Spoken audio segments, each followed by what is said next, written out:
Hello everybody and welcome back again to another video.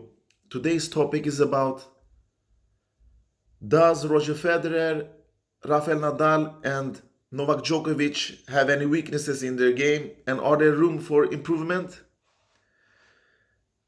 We have now seen these guys for almost 1.5 decades competing and rip off all competitors on the courts, and we are so blessed and fortunate to have this guy in the same era, because this trio is probably the best tennis players we have ever seen, and probably the best athletes in the world in all categories. And like a tennis nerd like me, I've been always thinking about why are these so good? But we barely think why, and does these guys have any weaknesses? So I had to dig deep in my tennis mind to find something that I can tell you about this in this video. And since they don't have any many weaknesses, this video is gonna be very short actually. And these competitors are humans like anybody. They have their flaws. And if you look at their game, they have a small part of their games that they can improve, and that you can call, I don't know actually if you can call it's a weakness, but still they have to make these things better, in my opinion. And to start with, if you look at Novak Djokovic, his weaknesses, the few I found, one is the overhead smash. That's a very difficult shot for everybody. And the best man to execute that shot, in my opinion, is Pete Sampras. Just look at the YouTube videos, you can see and clearly understand why he's the best. You have to be accurate, great balance, you have to be a super athlete, and have a good timing, of course, to do that shot properly. And I have seen Novak fail many times on that shot, but he's brought up as a baseline player, so it's difficult for them to handle this shot because it's a very unexpected shot, and since he barely goes to the net, it's hard to train on that shot also. So that's one thing he can improve. And the other thing is his volley. His volley game has, of course, been better the last years. He has actually improved in that area. But he sometimes takes too many hesitating decisions to rush to the net, and that ends up with bad volleying, to be honest. And in the semifinal against RBA in Wimbledon this year, he went, I think, 50 or 60 times to the net with an okay result. It could have been better. The percentage could have been much better. But anyway, that's one thing I could find about him that he can improve. And the third thing and last thing in Novak's game that I think he can improve is sometimes when he plays match, he can go away for 10 minutes, 15 minutes and give the commando to his opponent. And that's because he's too passive. Sometimes he's just too passive.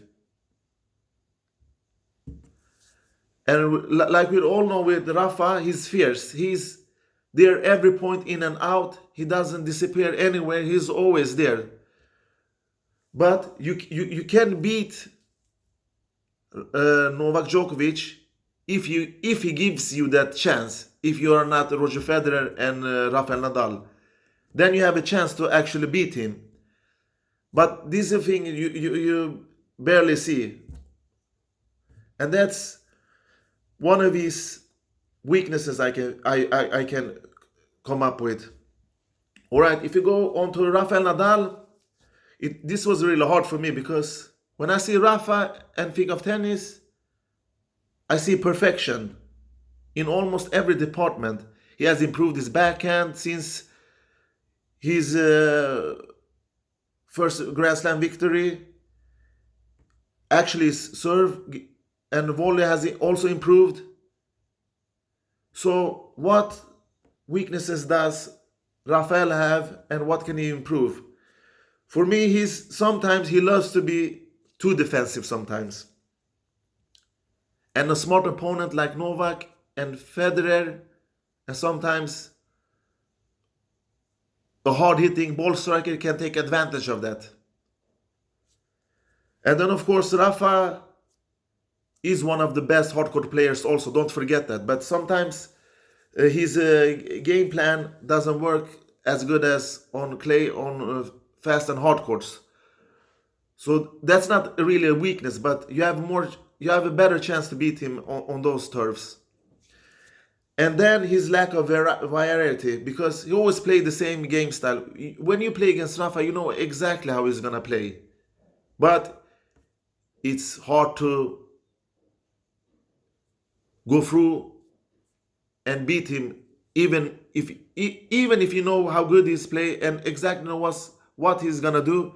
It's still hard to beat him because his topspin forehand, he never gives up mentality, his serve, his returns. That's something his opponent really knows. But sometimes he can be one-dimensional, and that's one of his weaknesses. But as we know, these players are perfect players, not 100% perfect, but as close as perfect you can be. And then we have Roger Federer, this amazing superstar, ageless, 30-year-old maestro that plays so elegant and with such grace. And that's why he have captured so many fans around the world, and that's why he's one of the most popular athletes of all, one of the best of all, and one of the most popular of all in all categories. And since Roger came up on tour, he had some problem to control his anger. You know, he smashed rackets and on regular basis in his teenage years. So he has improved that. You don't see him do that anymore. But still, he has flaws in his game, and his biggest weakness is his backhand. I think his return on his opponent's first serve is better than his second hand return. And why? Because on the second serve, he always tries to use his slice. He goes with a gentle touch with his backhand, with not so much speed. He doesn't push and strike the ball as hard that he has to do to execute, or give him 1 or 2 more seconds more to take the commando.